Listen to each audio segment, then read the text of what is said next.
শনির দশায় জটিল ক্ষণস্থায়ী সমস্যা সমাধানের একটা ছোট্ট উপাচার আমি দিচ্ছি।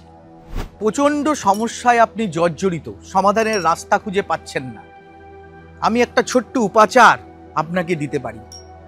সমস্যায় মাথা পুরো হ্যাং হয়ে আছে, আপনি কোনো রকম সমস্যার রাস্তা খুঁজে পাচ্ছেন না, কিছুতেই ভাবছেন যে আপনি এই সমস্যা থেকে বেরোতে পারবেন না।